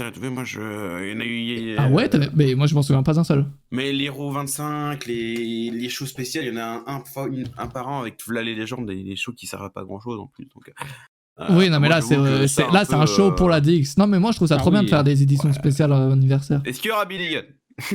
Bah, on le voit pas sur le. Non, il est pas. On le voit pas. Rod Dog, il doit être content. Hein. Il se dit putain, j'avais plus de boulot. Il la regarde. Papa, voilà, là je suis bien là. 97. C'est effectivement 97, pour la saison première de Raw. La saison première de Raw, parce que la saison première de SmackDown aura lieu quelques jours avant. Il y aura quoi en saison première de SmackDown? Et il aura un Gunther contre Sheamus. Et oui, le match revanche. La revanche entre les deux, donc il y a du lourd. Et moi je pense, là les gars, c'est vrai qu'on n'a pas forcément parlé de la saison première, on va en parler maintenant. Qu'est-ce que vous attendez à quoi pour la saison de première? Parce que la saison de première, c'est un peu le moment pour changer peut-être tout ce qui est intro, tout ce qui est affichage, tout ce qui est scène, tout ce qui est... Voilà, les habitudes, boum, on change et on passe à autre chose. Là, c'est peut-être un show 100% Triple H. Là, on a encore le côté Vince avec tout ce qui est... la musique, c'est la même qu'avant, la scène, c'est la même qu'avant, l'écran géant. Est-ce que l'écran géant va dégager? Ouais, on sait rien, il n'y a que Triple H qui a la réponse. On sait rien, frère. Mais ça serait. Enfin, ça serait fou. Est-ce que à NXT, Triple H, il aimait faire des scènes différentes? Ah oui. Oui.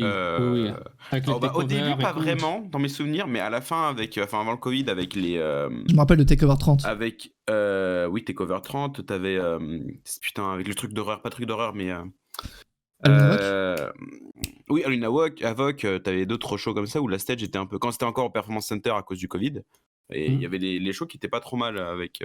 C'est encore Performance Center. Avec les stages qui étaient pas trop mal. Mais les takeovers en soi, il n'y avait pas trop de. Il n'y avait pas trop de changements de stage. Bah après, oui, ce serait bien que, bon, tout le monde rêve qu'il y ait des stages différentes pour chaque pay-per-view à l'époque de 2007, 2008, voilà, tout ça. En vrai, ça, j'ai l'impression que c'est plus un fantasme de quelques fans. Aussi, Après, c'est des coûts supplémentaires, tu vois. Après, c'est inutile qui plus est. C'est ça, c'est plus long, plus fatigant, plus coûteux. Je pense que Triple H, s'il change des trucs. Il va demander à Nikan ne fera pas d'argent. Il y aura des petits changements. Après, c'est sûr, ça va se démarquer, c'est une saison première, et surtout, c'est l'année de Triple H où il prend vraiment en charge. Là, c'est bon, là, ça va être son année. Partout. Il y aura des changements partout, ça c'est certain. Donc, aux saisons premières, il faut s'attendre à des petits changements. C'est le 10 octobre, les amis. Après, il ne faut pas se hyper pour rien en se disant peut-être le retour de lui ou de lui ou de lui. Non, mais perso, moi, je m'attends aucun retour, juste des changements artistiques. Oui, il y aura des petits changements. Déjà, tu auras du in-ring, des matchs qui durent très longtemps, très très bons. Donc, but du Danemark. C'est la patte Triple H, donc ça c'est cool. But de qui? Mbappé? Dolberg. Ah, c'est Dolberg, d'accord. Votez les amis dans le sondage au-dessus du chat. Est-ce que vous aimez un peu les shows spéciaux pour un clan, une carrière, quelque chose? Moi, j'avoue que je kiffe. Moi, j'aime bien, moi. Ouais, mais maintenant, bien fait. Oui, voilà, c'est ce que j'allais dire. Avec, par exemple, pour l'anniversaire de John Cena, c'est haché. C'était quand même assez horrible. Raw 25, j'ai adoré, mec. La double arène, là, incroyable. Oh non, le segment avec la DX et Revival, oh là là. C'était pas. Bah, c'était fait un peu à l'arrache, mais.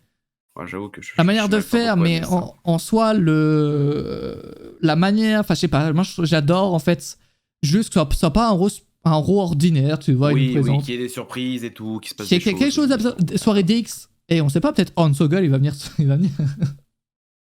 Peut-être, Hans Sogel a été membre de la DX, je vous rappelle, les gars. Ils vont nous rediffuser les anciens moments, ça c'est certain. Oui, voilà, c'est le moment où. C'est le moment où. I Just Kick Stan, c'est le truc que je veux. C'est le moment aussi où tu peux revoir des anciens trucs. Les petits sticks, ouais. les petits sticks DX vont distribuer. Voilà, tu vois, la nostalgie, quoi. On a l'impression que DX fête ses anniversaires tout le temps, mais en fait, c'est juste parce que comme ils font partie de l'histoire d'Euro, ben, ils sont là à toutes les célébrations. C'est surtout les seuls à être sous contrat depuis le début aussi. surtout. La DX était là dans les moments les plus controversés, les plus délirants, les plus fous. Et maintenant, c'est eux qui contrôlent WWE, donc comme les Demon Stars. Donc effectivement. Là, c'est incroyable, c'est ça. C'est eux qui contrôlent, en fait. C'est ceux qui voulaient tout détruire à l'époque de la DX, qui sont là en train de gérer le business. Tu vois, c'est beau. Enfin, ils gèrent les shows, en tout cas. Après, les shows, les surprises et tout, c'est cool en tant que spectateur et tout. Mais je trouve que ce serait énormément 100 fois plus pertinent si tu t'en servais pour créer des trucs, pour mettre over des talents que tu as actuellement, comme je sais pas, comme Kevin Owens, comme Rollins, etc.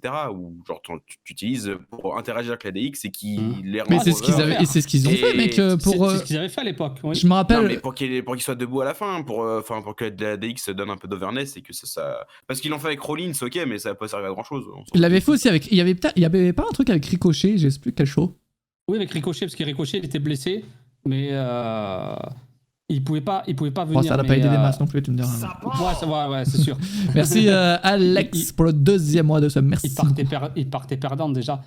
Alex qui nous dit salut à tous, petite idée comme ça, je vois assez Jey Uso s'éloigner de la Bloodline. C'était incroyable ce segment. Et la place de Tribal Chief à Reign quand il décidera de partir. Possible ou pas à votre avis? Est-ce que vous pensez que Jey Uso s'emparera du titre? Pitié, non. De Roman Reigns. Je ne pense pas. Honnêtement. Honnêtement, je ne pense pas. Mais par contre, l'histoire, la petite histoire, tu sais, de son gros plan, tu vois, où tu vois Jey Uso et Sami Zayn, le segment à SmackDown, on peut en parler tout de tout de suite. Oui. Masterclass de fou. Et Sami Zayn est trop incroyable. Cool. Enfin, c'est. Sami Zayn. Sami Zayn, mais j'aime cet homme. Quel boss. Est-ce qu'il est pas à son prime chez WWE? Même autour, Jey Uso qui fait celui qui est très heureux lorsqu'il pense que Sami Zayn va se faire dégager. Et ensuite, tu as sa tête qui change complètement. Tu vois. Oui, c'est trop bien parce que les relations, même au sein de la Bloodline, sont tellement complexes alors qu'ils sont que 5. C'est vraiment incroyable, genre vraiment. Il y a des liaisons un peu partout. Oui, genre c'est comme sur Free, là t'as des liens rouges entre les seins. Le meilleur vert, même s'il n'y a plus de lien cette année sur FIFA. Mais non, c'est trop. Franchement, c'est tellement complexe, c'est tellement intéressant. C'est vraiment trop bien. Et vraiment, j'espère que la finalité pour Sami Zayn, c'est à WrestleMania avec Kevin Owens contre les Usos et battre les Usos, quoi. Le truc, c'est Jay qui va se faire exclure. C'est pas mal, c'est une histoire pas mal. Triple threat ladder match, Uso à WrestleMania versus Gargano et Ciampa versus Sami Zayn et Kevin Owens. Ouais, lui, il nous fait ça une carte. Ce sera un banger, mais je préférais un match plus intimiste entre les deux où ce soit vraiment que du storytelling avec. Ouais, c'est ça. Ce serait vraiment incroyablissime, genre vraiment. Et Roman Reigns, il se fait The Rock à WrestleMania, et puis voilà, on n'en parle plus, c'est la fin. Puis voilà. D'ailleurs, en parlant de Civil War, on a déjà passé la page AEW, mais genre, parce que bon, j'ai pas pu parler à AEW ici depuis longtemps, et il y a eu énormément de choses qui sont passées, notamment après All Out, mais je me disais que dans ma tête, ça aurait été une idée de génie que si tout le truc avec Punk et Omega et les Bucks se sont à work. Bon, apparemment. Oh non, t'as la même idée que Biggs, oh non. Apparemment, ce n'est pas le cas. Mais un AEW Civil War, ça aurait été fantastique avec les anciens WWE contre l'élite. Avec Hangman Page, les Bucks, Omega, ça aurait été un orgasme fantastique. Mais malheureusement, ça n'arrivera pas. Qu'est-ce que exactement Civil War? Ça ne sera qu'un dorave.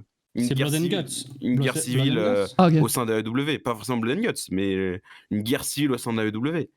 Ce serait fantastique. Enfin, un peu comme. Mais ça a déjà été fait dans le catch?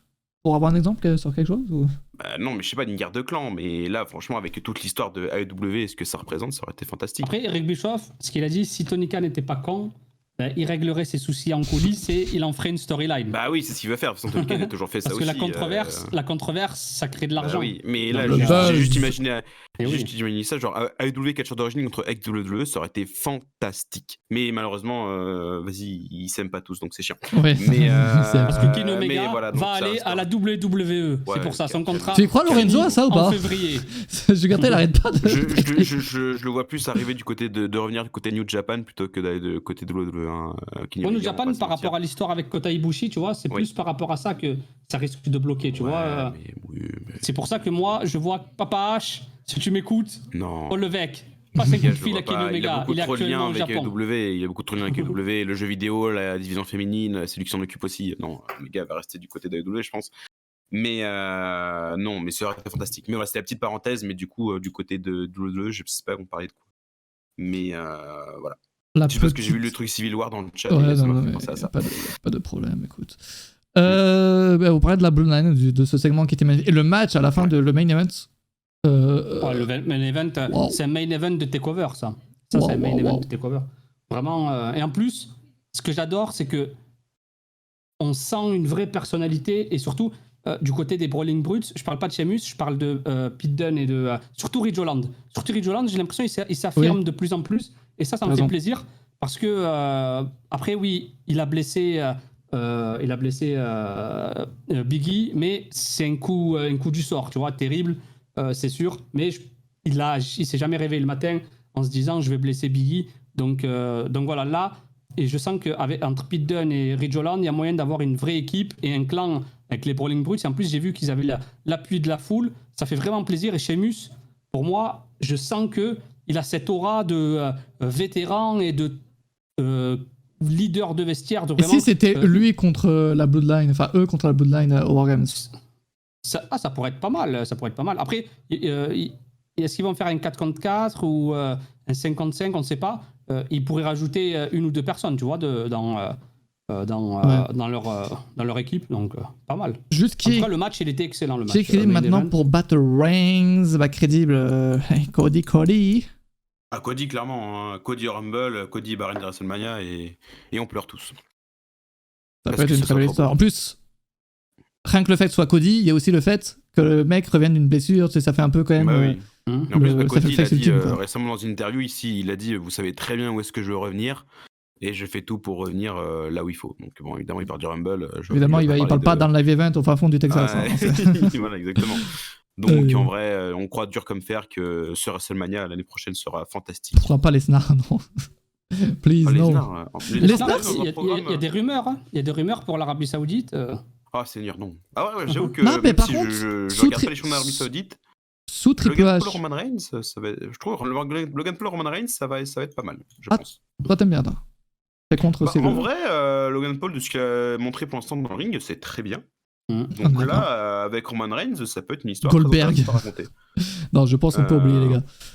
Je sais pas si Triple H aime bien Goldberg. Mais j'avoue, par contre, si Lesnar, parce que Lesnar, tu peux le faire revenir, mais en dehors du titre, en vrai, parce que oui, ce que n'aimait pas faire Vince.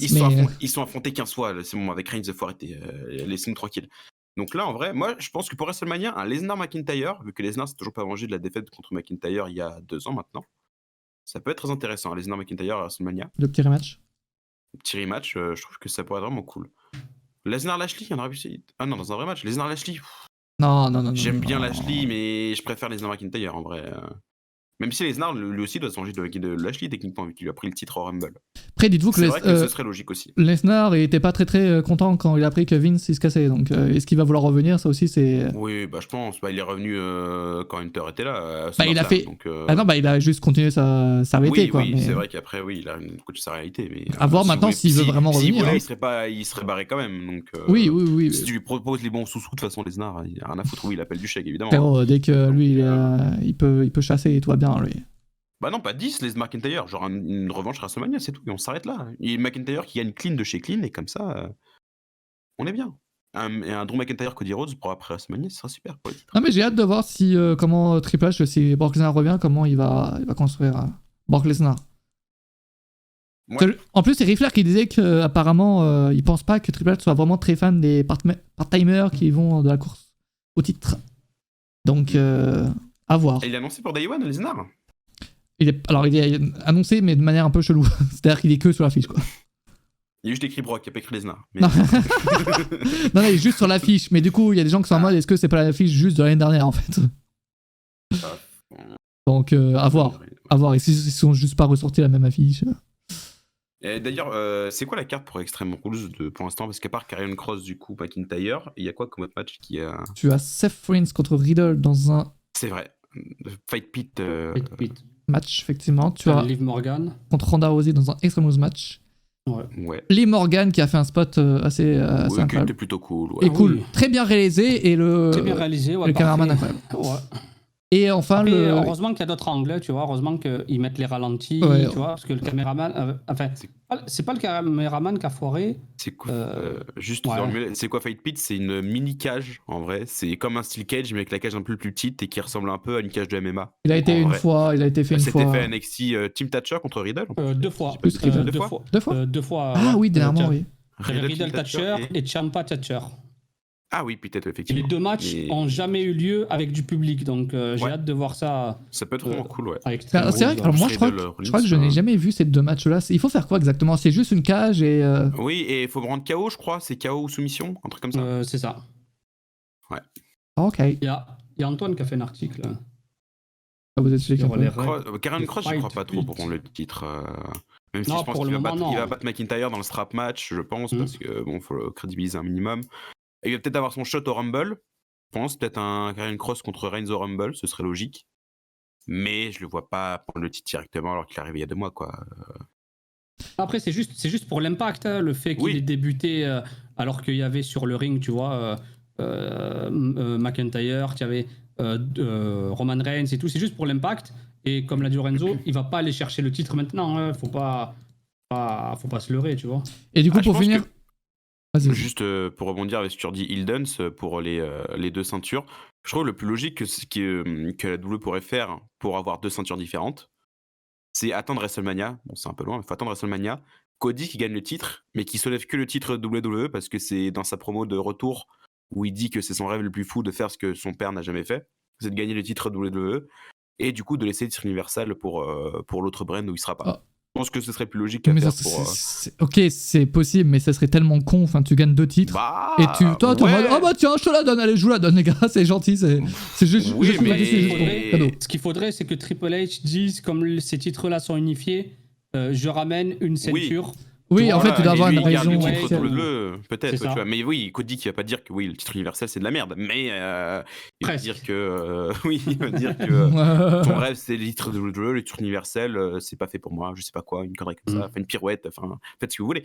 Mais Rock Reigns Mania, c'est vrai que il y a l'ombre de The Rock qui plane aussi effectivement. Mais je vois pas Rock. En fait, je pense que Rock, il y a tellement d'enjeux autour de The Rock dans le monde, que ce soit en tant qu'acteur ou en tant que ce que tu veux, que prendre le risque de faire un match à WrestleMania, je sais pas. Faudrait, je pense, énormément d'arguments pour le convaincre de... Parce que lui, il a pas besoin de faire un match à WrestleMania, il s'en bat les couilles. C'est la WWE qui en a besoin. Et pas le contraire. Donc... mais sinon, du coup, pour finir sur la carte d'Extreme Rules, il y a le Bayley contre aussi Bianca Belair. C'est vrai, Bianca Belair, ouais. Les cartes, elle a bien. Que Bayley c'est quoi la stipulation? Il y a toujours rien d'annoncé encore. D'accord. C'est dans 2 semaines? C'est le 8. Ouais. Le 8 octobre. Dans 2 semaines. Oh putain. C'est un samedi. Ah merde. Ah, c'est un samedi? Oui, c'est un samedi. Oh, lourd. Let's go. Oh, lourd, je regarderai ça en direct, pas Moscou. Putain, mais ça, quel plaisir, le samedi, pardon. Ah ouais, là, il y a que du samedi. Ah, là. mais ça, quel plaisir. Roland Ball aussi, c'est un samedi, c'est annoncé du coup. Oh. Let's go. C'est quand que je note dans mon agenda? Attends. Dans l'Alamode, je sais pas comment le dire. Ah, comment, 2017? À la Modome. C'est 2017, il avait déjà fait le Rumble. 2017 et 97. Le Series aussi, c'est un samedi? Ouais. Oh, je vais noter. Oh, Crown Jewel aussi, si tu veux le noter, mec. Crown Jewel. Bon, ça regardera que le main event. Et 97, c'était Michaels qui le gagne? Michaels. Le 97? C'est pas Steve Austin? Steve Austin, pardon, Steve Austin. Michaels, c'est 95-96. Ouais. Ouais, 95-96. Contre le Bulldog et contre Diesel. Et oui, parce qu'ils ont montré une vidéo hier. Oui, ils l'ont montré. Qui le gagne, pour faire la promo de la Lamodome. Du Royal Rumble, ouais. Ah, c'est pour ça qu'ils ont montré celui-ci. Putain, d'accord. Moi, je t'amène. Putain, dans tous les Royal Rumble ils ont montré celui-ci. Ils ont montré Michaels qui le gagne parce que c'est juste à San Antonio, en fait. Oui. Que 2017, c'était Orton qui avait gagné. Orton, ouais. Effectivement. Pas forcément le meilleur Royal Rumble de l'histoire. Oui. Complètement. Apparemment, il y a Band of Glory aussi le 8. Mais non. Ah, c'est vrai qu'on est parlé d'Impact. Vas-y, parle d'un. Oui, Band for Glory Impact le vendredi. Ce sera le vendredi, le 7 octobre. Ah, le 7, c'est pas le 8, ok. Non, pas le 8. Sinon, ils sont suicidaires. Ils sont pas fous. Bah, déjà, ils le mettent quand même face à SmackDown.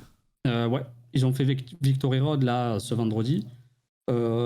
Très bon show. Et là, ils vont être dans la continuité avec Bound for Glory. Donc, il y a quelques matchs déjà d'annoncer pour Bound for Glory. Une carte que vous pouvez retrouver sur catch-news avec un z.com. Il y a quoi comme match? Je suis curieux, même si je regarde Impact. On va vous dire ça tout de 11 suite. parce que vous êtes plusieurs dans ta tête, c'est ça? Je parlais de toi, Mathias, non? Ah oui, je vais vous dire ça tout de suite. Alors, il y a Bobby Fish. Tout ce que je sais, c'est ça. C'est pas annoncé encore. Ah, merde. C'est pas encore annoncé. Donc, déjà, Josh Alexander contre Izzy Edwards pour le titre de championnat du monde d'Impact. Jordan Grace contre Masha Slamovic. Match de championnat féminin d'Impact. Honor No More, Matt Taven et Mike Bennett contre les Motor City Machine Guns, Alex Shelley et Chris Sabin. Ça aussi, match de championnat du monde par équipe. Tu as Mike Bailey, notre cher Québécois, contre Frankie Kazarian. Beaucoup le connaissent parce qu'il est à l'AEW techniquement. C'est vrai que Kazarian, ça fait très longtemps, on l'a pas vu du côté de l'AEW. Depuis la feud avec Guevara, tout ça. Et tu as le match féminin par équipe. Il y a des noms que vous connaissez. Chelsea Green et Deonna Purrazzo versus Taya Valkyrie et Jessica. Et un match simple, peut-être le dernier match de Mickie James, parce que si elle perd, elle prend sa retraite, contre Mia Yim. Mia Yim contre Mickie James. C'est sans doute le dernier match de Mickie James. Ah ouais, tu penses? Ouais, je pense que si elle affronte Mia Yim à Bound for Glory, après peut-être qu'elle va re-signer la WWE, on ne sait pas. Hein. Elle va prendre sa retraite en tout cas d'Impact, elle va quitter Impact Wrestling. Elle dit, ça tease comme si c'était son dernier match de sa carrière, tu vois. Donc, la fameuse retraite dans le catch, on la connaît, hein, attention. Oui, c'est vrai que c'est ça, on ne sait pas si elle va aller à la WWE ou quoi, tu vois. Peut-être qu'ils vont lui proposer quelque chose. En vrai de vrai aussi, pour une compagnie comme Impact, je ne sais pas s'ils font ça, mais de dire que Mickie James va prendre sa retraite, ça fait beaucoup parler, parce que Mickie James est une légende. Donc dire qu'elle va prendre sa retraite, ça fait beaucoup parler pour le show, et du coup, ils ont tout à gagner, Impact, en créant ça. Maintenant, je ne sais pas si c'est vrai ou faux, tu vois, mais...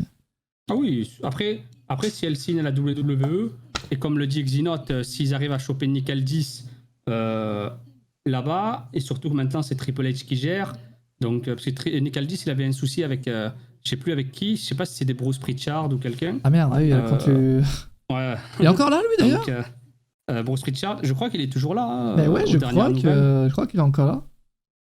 Donc Nick Aldis, s'il débarque à la WWE, il fait partie quand même, il a le physique, le in-ring, c'est pas mauvais du tout. Après, ça dépend quel in-ring vous préférez. C'est sûr que c'est pas du aérien, Nick Aldis, mais voilà, lui à la WWE, c'est vraiment le vieux serpent de mer qui sort depuis des années, tu vois. Et en plus, il y a Mickie James, sa femme, qui l'accompagne. Donc, à voir. Mais en tout cas, Bound for Glory, ça risque d'être un très bon pay-per-view. Après, on voit souvent, parce que eux, Impact, les contrats qu'ils font signer, c'est souvent des contrats, comme on l'a dit tout à l'heure, comme pour Bobby Fish, à l'apparition, au mois ou un truc comme ça. Et tu as souvent des allées et venues à Impact Wrestling, mais ça ne veut pas dire que la fédération est en train de mourir ou la fédération n'arrive pas à retenir les superstars, parce qu'il y en a beaucoup qui disent ça. Mais non, ça ne veut pas dire ça. Ça veut juste dire qu'il y a un roulement qui s'effectue du côté d'Impact et ils ont déjà des superstars. Et en plus, la division féminine qu'ils ont, c'est vraiment l'une des meilleures divisions féminines au niveau du booking, au niveau des superstars et des catcheuses. Vraiment, c'est hyper cool ce que fait Impact. Certes, des audiences très basses par rapport aux grosses fédérations. je suis gentil. Non, mais ils ont quoi ces dernières semaines? C'est vrai qu'ils touchent plus les 100 000. Ouais, après, voilà. 100 000 quand même, c'est vrai que c'est chaud. Et ils sont moins, hein, actuellement, ils sont entre 60 70 000. Ils sont pas sur une chaîne. Non, pas très connue, mais bon. Après, ils ont une chaîne, c'est AXS TV, mais aussi. Et puis sur YouTube, une grande majorité, voilà, c'est ça. Une grande majorité pour 0,99 centimes, ils peuvent avoir tous les épisodes. Honnêtement, entre nous, combien de personnes regardent ça sur YouTube? Entre nous. Moi. T'es le seul. Il y a Steve Slam. Vous êtes deux. Steve Slam, je les connais. Plus une autre personne. On est 3. Voilà, déjà ça fait 3. Non, mais honnêtement, vous êtes. Allez, 5 000 max. Je pense que la majorité. Non, mais 99 centimes, c'est quoi? C'est rien du tout. Non, mais je sais bien, mais je pense pas qu'il y a énormément de personnes qui regardent ça ici. Oui, je pense qu'il y en a quelques-uns qui regardent. Oui, quelques-uns. Après, c'est sûr que c'est pas 1 million qui va regarder là-bas, c'est certain. Donc, en plus, maintenant, on est à l'heure du numérique. Donc la majorité, ils vont sur un célèbre site pour télécharger. Tu y vas, tu regardes le lendemain, donc, ou en live ou quoi. Ils sont pas en même temps que SmackDown, ils sont le jeudi, Impact. Impact, c'est le jeudi, oui. Pour ceux qui ont sur YouTube, ce qui est bien sur YouTube, c'est que ça commence à 2h30. Mais ça se termine à la même heure que la diffusion sur AXS TV qui a commencé à 2h. Parce qu'il y a 0 pub sur YouTube. Donc ça rime, donc c'est cool. Mais voilà, on parle d'Impact Wrestling. Donc voilà, sinon, moi je vous conseille de regarder, lisez les résultats sur Catch News, regardez les shows si vous pouvez les regarder. Il y a souvent des trucs gratuits sur YouTube. Faites-vous une idée. T'es un ambassadeur d'Impact ou... Non, même pas. Le produit est très très bon et vraiment, moi perso, j'apprécie à chaque fois. Niveau in-ring, niveau histoire, il n'y a rien à redire, c'est vraiment cool. Les amis, je vais vous montrer une image, vous allez me dire en un mot ce que vous ressentez, ok? C'est parti. Avec le petit décalage, vous-même vous savez. Bah les couilles. And just share. Après, c'est Papa H qui a eu l'idée de faire ça. Après, Sanga, pour ceux qui regardent NXT... Il faisait quoi, NXT? À NXT, il faisait un peu le protecteur de deux catcheuses. Et c'était assez sympa, mais bon, je pense pas que ça va aller très loin. Parce que là, il revient en tant que Just share avec Veer. Mais Sanga, je trouve qu'il y a moyen de faire quelque chose avec lui. Parce qu'il a un charisme naturel. Surtout de ce qu'on a vu à NXT. Après là, avec Triple H, ça peut être pas mal, un peu comme les Author of Pain. Au début, les gens les ont vus débarquer, ils se sont dit, bon, pas de charisme, tu vois, c'était pas si impressionnant que ça, juste tu les vois de mastodontes, mais c'était pas impressionnant. Ben, pour une Share, c'est pareil, s'il n'y a pas le bon booking, voilà, Valentina Feroz et l'autre qui est blessé, ouais. C'est ça, Firefly. Mais il y a moyen de faire quelque chose avec Indus Share, je pense. Donc, ça irait dans une division par équipe. Mais avec Triple H et Shawn Michaels, pourquoi pas? À voir. Ouais. Après, c'est vrai que Xenox, il a raison. Enfin, c'est ce qui est vrai que Tozawa, Reggie, etc., c'est pour retourner du côté de NXT. Moi, franchement, je suis pour. Hein. Tozawa, c'est un excellent catcheur et oui, Reggie, Reginald, il a montré qu'il avait du potentiel quand même, qu'il était très agile et que physiquement, quelque chose à faire. Athlétiquement, il pouvait faire des choses plutôt pas trop mal. Franchement, s'il peut rapatrier tous ceux qui n'ont pas de place dans le roster principal pour en faire des choses très très bien du côté de NXT qui redevient enfin, Dieu merci, nique sa mère, NXT 2.0, on ne dira jamais assez, mais NXT jaune et noir qui revient, quel plaisir, merci Sean. Après, le point positif de 2.0, c'est la construction de superstars, tu vois. Après, là, il y aura la vision, ce sera un mix, donc 2.0 ne va pas disparaître. Oui, ils vont virer tous les catcheurs qui ont été faits dans NXT 2.0, évidemment. Là, ils vont garder le fait de créer leur propre superstar, ça va être gardé par Triple H. Je tiens à dire, j'ai regardé un peu Worlds Collide du coup, parce que c'était après. Attends, c'était quand Worlds Collide? C'était après. C'était le jour. C'était avant là. Effectivement, j'ai regardé Worlds Collide, et c'est vrai que Ricochet, Carmelo Hayes. Putain de merde, effectivement. Carmelo Hayes. Carmelo, c'est le futur. Bon potentiel. Franchement, je connaissais pas trop du côté de NXT 2.0, mais Carmelo Hayes, c'est vrai que le mec est plutôt bon. Voilà, je l'avoue, il est plutôt. Et c'est même pas que l'in-ring, c'est aussi la présentation. Il marche comme une star. C'est très très très impressionnant. Après, je sais pas si tu as vu le Tyler Bate. Non. Celui-là, vraiment, regarde-le. Très très très très bon. Après Tyler Bate, c'est un génie. Donc, c'est quoi lui? Il a pas été. Il est gardé. Il est gardé. Très bien. Il est du côté de NXT. Ben oui, ils vont pas le laisser partir lui. Ah oui, tous ceux qu'ils ont mis aux États-Unis, t'inquiète que ils ont leur place. Et pour le fun, même s'il est plus chez NXT, mais en fait un petit Tyler Bate Pete Dunne là, s'il vous plaît. Ah, les retrouvailles. Ouais, non, mais j'ai revu Pete Dunne qui l'avait battu. Oui, Takeover Chicago, j'ai revu le match. De toute façon, même Pete Dunne, tu regardes, Pete Dunne, il s'appelle toujours Butch, mais la présentation qui est faite... il a repris le style de Pete Dunne. Parce que Triple H, il l'a sous son aile depuis NXT UK United Kingdom Championship qu'ils avaient créé, c'est ça, depuis le début. Donc, quand il avait 21 ans, il avait quoi, 20 ans encore, Tyler Bate Tyler Bate, il était très jeune. Là, il a 24, je crois. Il a 24 ans. Il avait 20 ans, quoi, puisque c'était en 2017. C'est un 5 ans, donc il avait 19 ou 20 ans. Et Tyler Bate, mais quel catcheur de fou furieux. Incroyable, franchement, à chaque fois, qui prennent le titre à Brand Breakker. Vu que je regardais pas NXT UK à l'époque, à chaque fois que je le voyais en takeover, j'étais impressionné. Tyler Bate, Walter, mais c'est un des meilleurs matchs de ces dernières années, toute promotion confondue, c'est fantastique match. Tyler Bate est un diamant à polir. Il y a aussi Dragunov, c'est vrai. Dragunov qui est de retour, ouais. Ça c'est cool, Dragunov. Ils n'ont pas changé son nom, lui, non? Non, pas du tout. À moins qu'il l'appelle Dragunov, c'est tout. Mais il y a pas eu est-ce qu'il y a eu du côté de NXT UK des Ilya Dragunov, Tyler Bate? Alors, Tyler Bate et Dragunov, j'ai pas le souvenir. Parce que là, donnez ça s'il vous plaît en takeover, Dragunov, Tyler Bate, pour qu'on. Mais c'est possible là qu'il y en ait eu un. Pour qu'on. Pour aller sur la cage match. Vladimir la Russie. Attendez. Mais pas NXT, je pense. Il va pas se faire cancel, c'est pas lui qui a provoqué la guerre. À la Progress. À la Progress. Pas eu, ouais. Oui, à la Progress, mais pas du côté de. Non, d'NXT, non. Après, Progress, c'était 2018 à peine. Hein. C'est très frais, Progress. Décembre 2018. Ouais. Décembre, c'est ça. Ouais, donnez Dragunov Tyler Bate, s'il vous plaît, par pitié. Voilà. C'est vrai qu'il y a Jordan Devlin aussi dans le mix, très bon catcheur aussi, Jordan Devlin. Ouais, JD McDonough, il a affronté Tyler Bate. C'est quoi son nouveau nom? JD McDonald. Ok. Après, pour les Européens, enfin pour les Français comme nous, c'est vrai que c'est un nom pas courant, JD McDonald. Après, pour eux, je pense. Mais j'ai confiance. Triple H, j'aime bien redonner les noms aux gens, donc espérons qu'ils redonnent les gens au McDo. Voilà. Ah mais oui, ça marche vraiment comme ça en plus. Ouais, bah oui. Aïe. Enfin bref. Est-ce que vous voulez parler d'autres choses dont on n'a pas peut-être parlé? Braun Strowman méga over à SmackDown?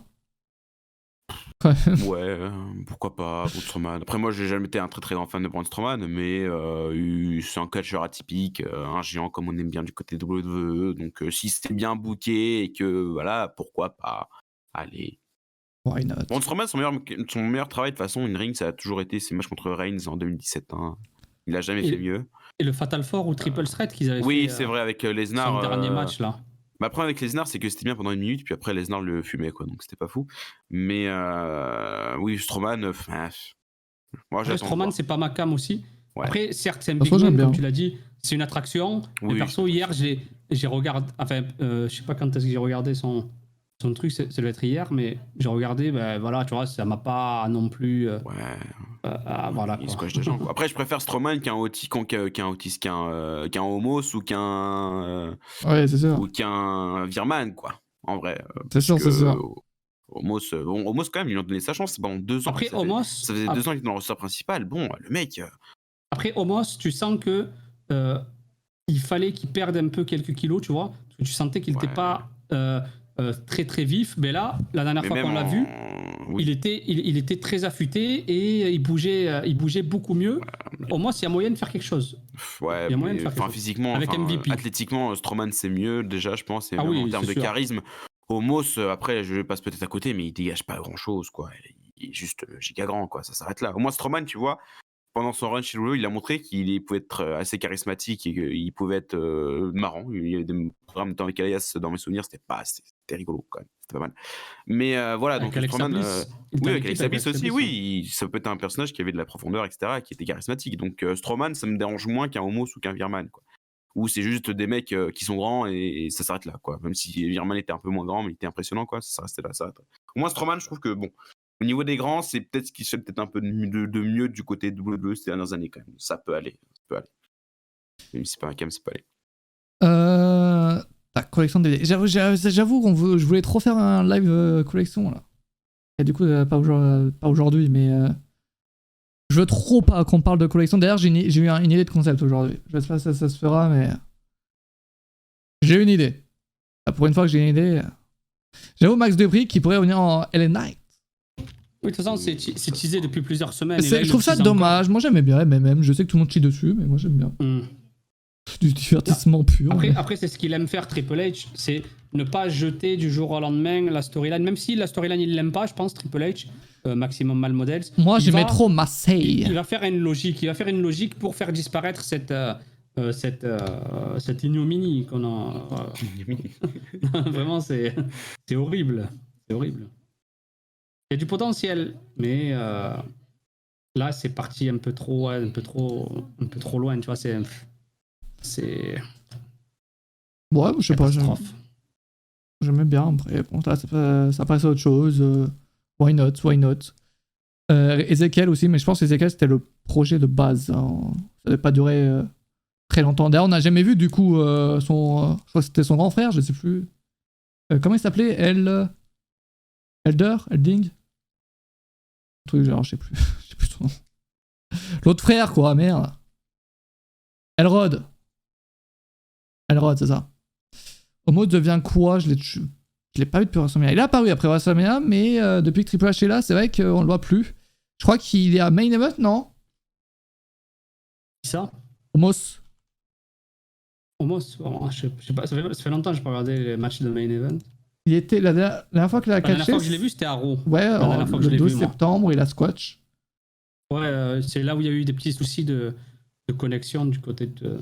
Ah oui, c'est vrai qu'il y a eu des soucis de. Bah, pas forcément de connexion, je sais pas vraiment c'était des soucis de quoi, mais en tout cas des soucis de diffusion, quoi. C'était Bray Wyatt. Bray Wyatt, ça c'était fait exprès, peut-être c'était fait exprès. Très rare quand même que Raw ait des petits soucis de diffusion. Et c'était pendant ce match de Omos. Je pense que ça veut tout dire. Ali, c'est vrai qu'Ali, on le voit pas non plus. Hein. Ali, ouais, après. C'est vrai qu'Ali, on sait pas ce qu'il vient. Ouais. Moi, ce que je veux, c'est que Triple H fasse revenir le Cruiserweight classique et que Triple H fasse revenir le Mae Young classique, tu vois. Ça serait cool. Je pense que Triple H, dans son cerveau, il veut ce genre de tournoi gratifiant pour le monde du catch et surtout, mais surtout les je pense découvertes. Que, après, avec apparemment le lancement dans pas longtemps de NXT Europe, etc., c'est vrai qu'il pense, je pense. Il veut faire la Coupe du Monde, là. La Coupe du Monde, ouais. Un mondial du catch. Ça a déjà été fait du côté de WCPW, tard ancienne. Ouais, à l'époque. Ouais. Mais là, franchement, ça pourrait être trop bien. Hein, avec des catcheurs des catcheurs. Ah oui. Là, ça pourrait en plus, le Cruiser classique, c'est un truc que je regarde chaque année. C'est incroyable. Le premier était trop bien. Après, il y en a eu qu'un. C'est vrai qu'il y en a eu qu'un. Le deuxième, attends.